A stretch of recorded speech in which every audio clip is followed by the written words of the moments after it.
There's something magnetic about certain women. You can't quite explain it, but when they walk into a room, the energy shifts.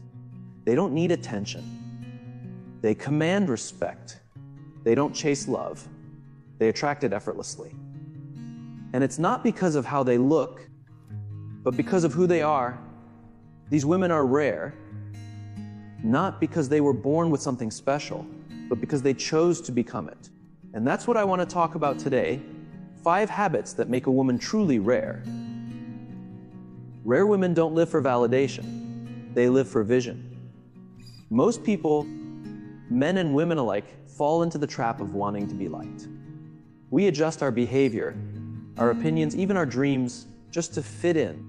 But a rare woman understands something powerful. Approval is temporary. Purpose is eternal. There comes a moment in every person's life when they must decide what matters more: living a life that earns approval or living a life that fulfills purpose. For most people, this decision isn't loud or dramatic. It happens quietly in the everyday choices we make. The job we accept because it looks impressive to others. The relationship we stay in because we fear what people will say if we leave. The dream we put on hold because someone told us it's not practical. Slowly, without realizing it, we start to shape our lives around expectations instead of intention.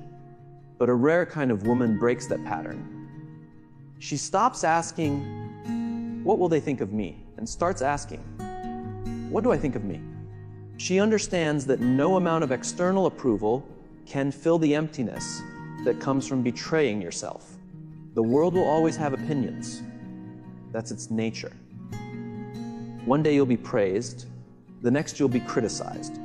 If your sense of worth depends on that roller coaster, you'll spend your life chasing a moving target that never ends. Choosing purpose over approval is not about rebellion. It's about alignment. It means living in a way that feels honest. It means understanding that your path will look different from everyone else's and being okay with that difference. Some people will misunderstand you. Some will judge you. Some will leave. And that's part of the process. Because purpose is not meant to please everyone. It's meant to fulfill you. Imagine a young woman who always wanted to start her own business. She has the vision, the creativity, the drive. But her family tells her it's risky. Her friends suggest she should play it safe and find a stable job. So she listens to them. She takes the job, earns the paycheck, smiles for the pictures, and every night she feels a quiet ache in her chest. That ache is her purpose calling. It's the part of her that refuses to be silenced. Years later, she might realize that approval never gave her peace, but purpose always could have. The truth is, approval feels good for a moment, but it fades quickly. Purpose, on the other hand, roots itself deep within you. It gives meaning to your failures and direction to your success. When you live for approval, every setback feels like a verdict. When you live for purpose, every setback feels like a lesson. That's the difference. And it's not easy. Living by purpose requires courage. It means saying no when everyone expects you to say yes. It means trusting your gut when logic tells you to follow the crowd. It means accepting that growth often happens in solitude, not applause. The world rarely celebrates you at the beginning of your journey. It celebrates you after you've proven that your path was worth walking. There's something magnetic about people who live this way. They radiate authenticity. They don't need to shout about what they're doing because their actions speak louder than any words could. You can feel it when you're around them. That calm certainty that says, "I know who I am and why I'm here." That's what draws people to them. Ironically, when you stop living for approval, you begin to attract genuine respect. Because people are inspired by conviction, not conformity. Choosing purpose over approval also changes the way you see failure. When you're seeking approval, failure feels like humiliation. But when you're guided by purpose, failure becomes information. It tells you what didn't work so you can get closer to what will. You start to see life as a process of becoming, not a performance to be judged. You become gentler with yourself, more patient, more resilient. And the beautiful thing is, this shift doesn't just transform your own life, it influences everyone around you. When a woman chooses purpose, she gives silent permission for others to do the same. Her courage becomes a mirror that reflects possibility. People begin to see that it's okay to dream differently, to stand alone, to build something meaningful even when no one understands it yet. The world has enough people trying to fit in. What it needs are people brave enough to stand out, not for attention, but for authenticity. Living for approval keeps you small. Living for purpose makes you free. It's not the easier path, but it's the one that lets you look in the mirror and feel proud of the person staring back at you. So ask yourself, whose life are you really living? The one that earns claps from the crowd, or the one that makes your soul feel alive? Because at the end of it all, the noise fades, the applause dies down, the only voice left is your own. And if that voice says, I live true to myself, that's when you know you've lived a rare life. That's the power of choosing purpose over approval. It's not about being perfect, it's about being real. It's about walking through the world with your head high, not because everyone agrees with you, but because you finally agree with yourself. It's easy to react. It's hard to respond. Rare women understand this difference. In a world that glorifies instant replies, online arguments, and emotional explosions, they stand still, grounded and centered. They don't let every comment shake their peace. There's a saying, power is not in reacting. Power is in remaining calm when others lose control. That's emotional discipline. Emotional discipline is one of the most powerful skills a person can ever develop, yet it is often the least understood. Many people mistake it for being cold, distant, or emotionless, but it's the complete opposite. It's not about suppressing how you feel, it's about understanding your emotions deeply and choosing how to respond rather than allowing them to control you. It's about mastering the space between what happens and how you react. That space is where wisdom lives, where strength is born, and where rare women stand out from the crowd. In life, emotions are inevitable. Anger, sadness, jealousy, frustration, fear, they visit all of us. But how we handle them defines who we become.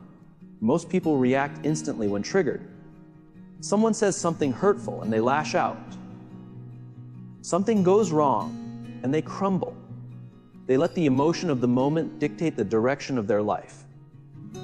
A rare woman, however, understands that emotions are powerful messengers, not dictators. She doesn't fight them, but she doesn't obey them either.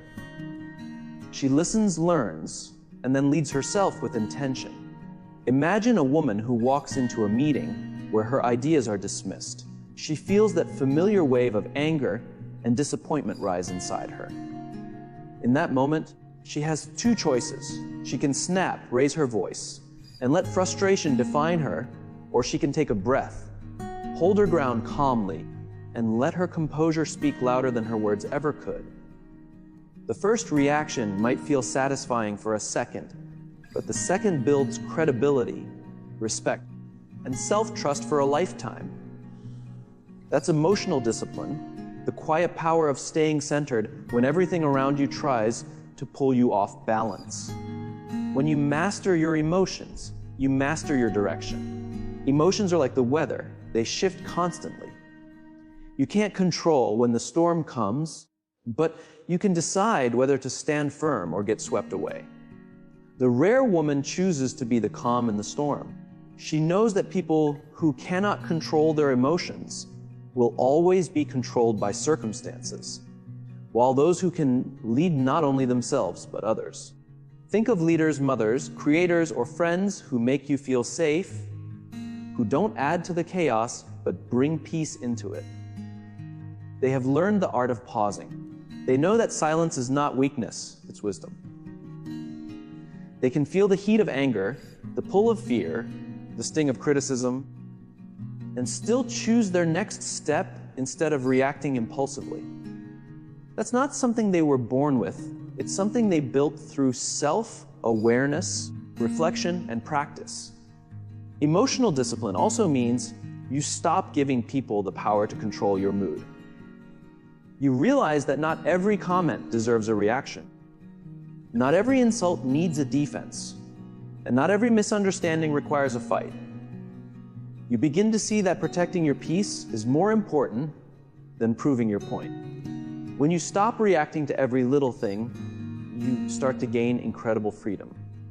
The world loses its grip on your inner state. You start responding with grace instead of resistance. It's important to understand that emotional discipline doesn't mean you never feel pain. You still do. You still cry, you still hurt, you still get disappointed. The difference is, you don't let those emotions define your next action. You don't let a bad moment turn into a bad day, or a bad day turn into a bad life. You learn to sit with discomfort, to breathe through it, to extract the lesson and move forward. This is strength in its purest form. There's something deeply inspiring about someone who can face chaos and still remain calm. It's not because life is easier for them. It's because they've trained their mind to choose perspective over panic. They understand that reactions create ripple effects. The way you respond to one moment can alter everything that comes after it. So they choose to respond with thoughtfulness, not emotion. They choose to pause before they speak, to breathe before they act, and to think before they decide. Over time, this discipline becomes a quiet superpower. People trust women who can stay composed under pressure.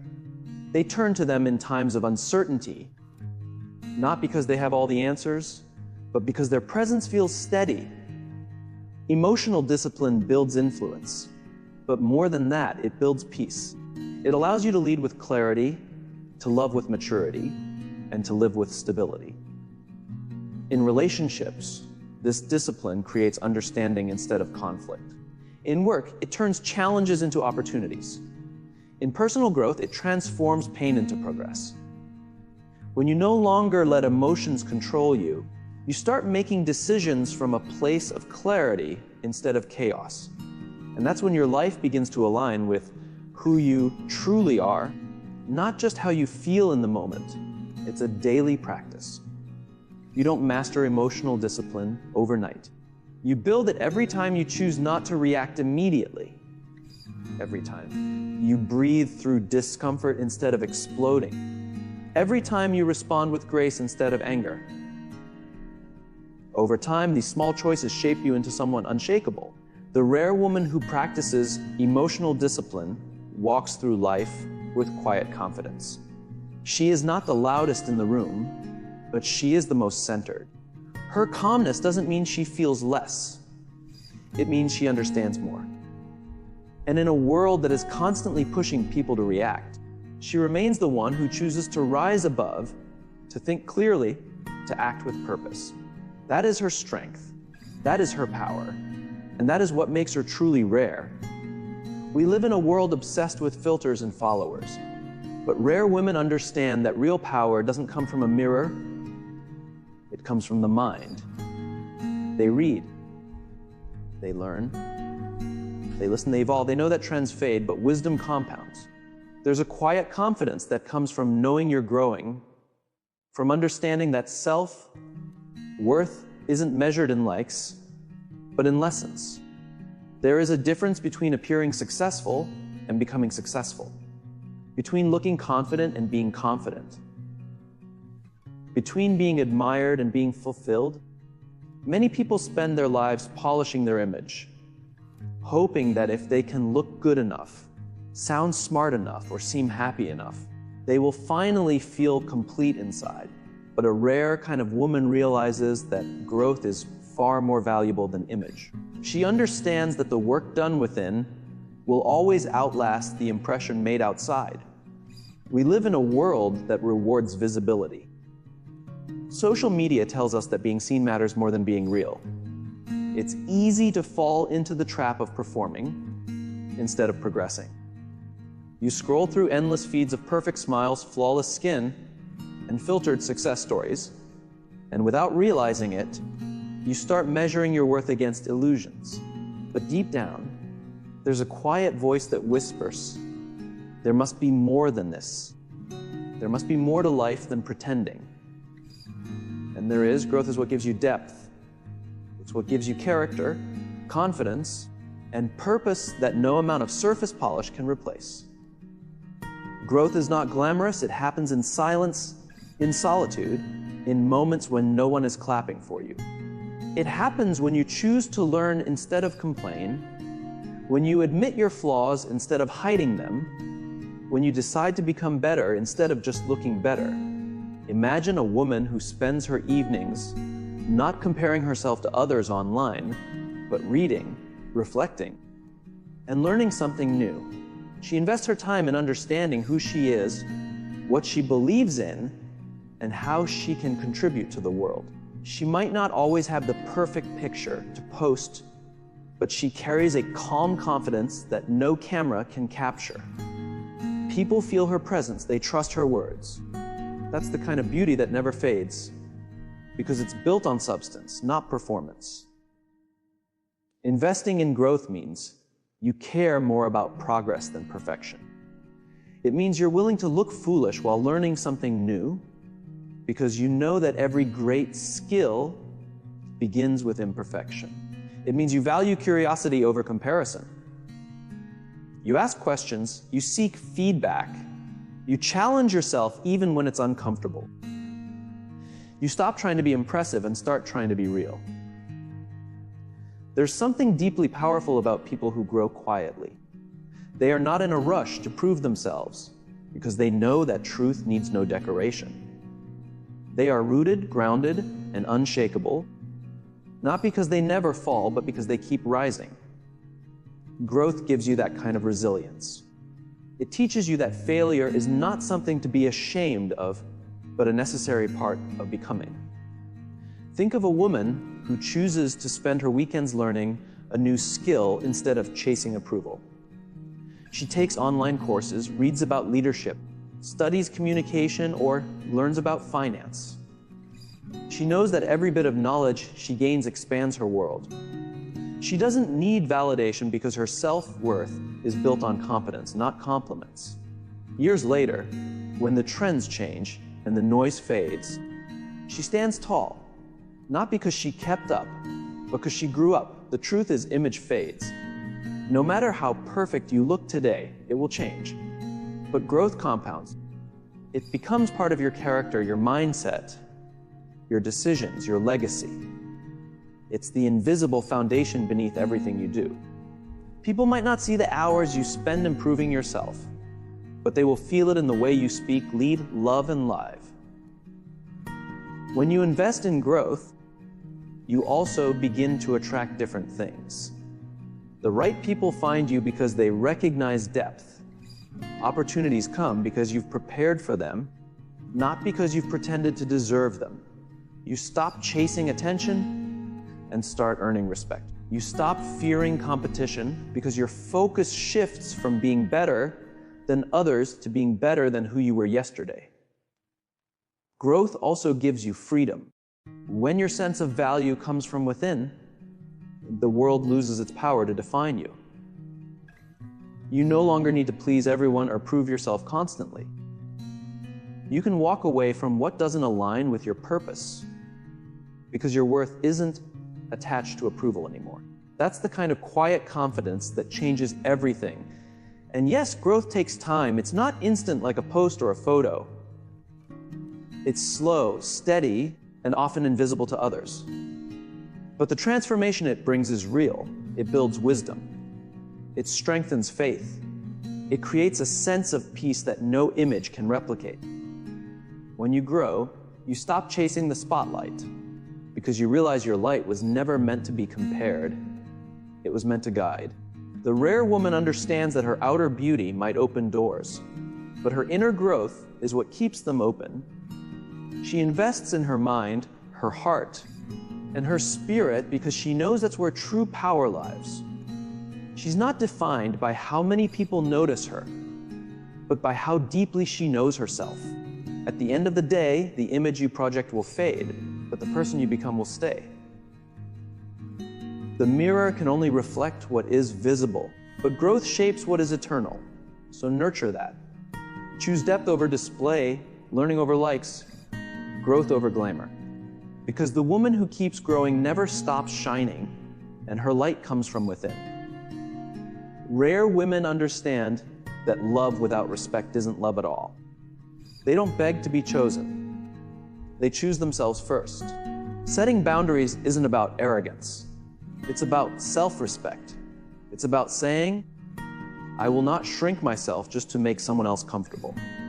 When a woman knows her worth, she stops over-explaining, over-giving, and over-compromising. She learns that it's not her job to fix everyone. It's her job to protect her peace. Oprah once said, "You teach people how to treat you by how you treat yourself." And rare women live by that truth every single day. There comes a time when every woman realizes that love, no matter how deep or beautiful, cannot thrive without respect. Boundaries are not walls that keep love away. They are the structure that allows love to breathe, grow, and stay pure. Many people believe that to love deeply means to give endlessly, to sacrifice everything, to always say yes. But the truth is, love without limits eventually loses its balance. Boundaries are what protect the essence of who you are, so that you can love freely without losing yourself in the process. A rare woman understands that boundaries are an expression of self-respect. They are not built out of pride or fear, but out of clarity. She knows what she can give and what she cannot, where her peace begins and where it ends. She doesn't confuse pleasing people with loving them. She doesn't stay in places that drain her just to prove her loyalty. She knows that real love doesn't ask her to shrink, to stay silent, or to suffer. Real love honors her truth, and boundaries help her protect that truth. In life, people will always test your limits. Some will do it intentionally, others will do it unconsciously. They will keep taking as long as you keep giving without pause. The rare woman learns that it's not others' responsibility to respect her boundaries. It's hers to enforce them. And that's where her strength comes from. She doesn't shout to be understood. She simply lives in a way that communicates what she will and will not allow. Her calm firmness is more powerful than any confrontation. Boundaries also teach others how to treat you. Every time you say no with grace, you remind the world that your time, energy, and emotions are valuable. Every time you stand firm on your principles, you build trust with yourself. That trust is sacred. It's what gives you confidence when life gets messy. When you betray your own boundaries for the sake of approval or comfort, you start to lose that trust. You begin to doubt your own worth. And soon, love turns into exhaustion. Many women are raised to believe that love means self-sacrifice. They are told to give everything, to fix everything, to be endlessly forgiving. But love is not meant to be a burden. It's meant to be a connection that uplifts both people. When one gives endlessly while the other only takes, love becomes an imbalance, not a bond. A rare woman understands this balance. She gives wholeheartedly, but she gives from a full cup, not an empty one. She knows that saying no sometimes is an act of love, both for herself and for others. Imagine a woman who is always available for everyone. She listens, she helps, she fixes, she gives. Over time, she begins to feel invisible. Her kindness is taken for granted. Her energy feels depleted. One day, she decides to pause. She starts saying no when her heart feels tired. She sets limits on her time. At first, people resist. Some even get angry. But eventually, something shifts. She starts to feel lighter, more peaceful, more herself. Her relationships don't disappear, they transform. The people who truly love her begin to respect her space, and the ones who were only there to take quietly fade away. That's the power of boundaries. They don't destroy love, they reveal who loves you genuinely. Boundaries also protect emotional health. Without them, resentment grows. You start to feel unheard, unseen, unappreciated. With them, you create space for mutual respect and understanding. You communicate from a place of clarity, not confusion. You no longer need to beg for kindness or understanding because your presence demands it naturally. And it's not just about relationships with others, it's about the relationship you have with yourself. Setting boundaries means deciding what kind of energy you allow into your life, what you watch, what you listen to, what thoughts you entertain. You start to guard your inner world the way you guard something precious, because it is. When you protect your peace, you begin to flourish. You think more clearly, you love more authentically, and you live more intentionally. The rare woman knows that boundaries don't limit her capacity to love. They expand it. Because when she feels safe, respected, and balanced, her love becomes purer, stronger, and more generous. She can give without resentment, forgive without losing herself, and support others without breaking her own spirit. Her boundaries create a foundation of strength that allows her heart to stay open. This understanding transforms the way she moves through the world. She no longer chases love or fears losing it. She knows that real love will meet her where she stands, not demand that she abandon herself to earn it. She doesn't apologize for needing space, silence, or rest. She knows that protecting her peace is an act of self-love, and self-love is the root of every healthy connection she builds. At the end of the day, boundaries are not barriers. They are bridges between two whole people who choose to meet with respect. The rare woman values them as much as love because she understands that one cannot exist without the other. Love gives her heart meaning, boundaries give it strength. Together, they allow her to build relationships that are not based on need, fear, or dependency, but on truth, freedom, and mutual honor. And when she learns to live that way, she doesn't just love others better, she loves herself fully. True power isn't loud, it's gentle. It's not about controlling others, but about uplifting them. Rare women don't compete. They collaborate. They don't criticize. They mentor. They understand that real leadership isn't about being on top. It's about bringing others up with you. You'll notice something beautiful about them. When they win, everyone around them wins too. Because their success isn't born from ego, but from empathy. True leadership is not about being in charge. It's about caring for the people you are responsible for. It's not about controlled dominance or power. It's about influence, service, and empathy. A rare woman understands this deeply. She leads not from her ego, but from her heart. She knows that compassion creates more lasting impact than authority ever could. While ego demands recognition, compassion builds connection. And connection is what inspires others to rise, to trust, and to grow. Many people mistake confidence for ego, but they are not the same. Ego says, "Look at me." Confidence says, "I believe in us." Ego divides, compassion unites. Ego leads through fear, compassion leads through understanding. When a woman leads with compassion, she creates an environment where others feel safe to be themselves. They don't fear judgment. They feel encouraged to learn, to contribute, to try again after failure. Compassion doesn't make her weak, it makes her wise. Because she understands that people give their best, not when they're pressured, but when they're valued. Think about the people you've admired the most in your life. It's rarely those who demanded respect. It's those who gave it freely. Those who made you feel seen. Those who believed in your potential even when you doubted it yourself. A compassionate woman carries that energy wherever she goes. In her presence, people breathe easier. They feel that she listens not to reply, but to understand.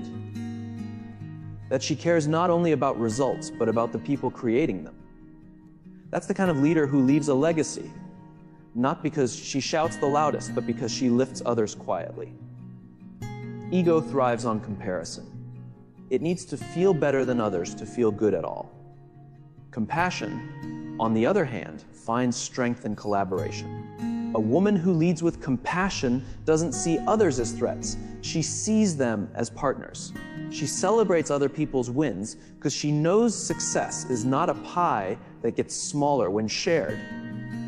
It's something that multiplies when nurtured. Her joy is not rooted in being above others, but in seeing everyone around her rise together. There's a powerful shift that happens when a woman chooses compassion over ego. She stops needing to prove herself.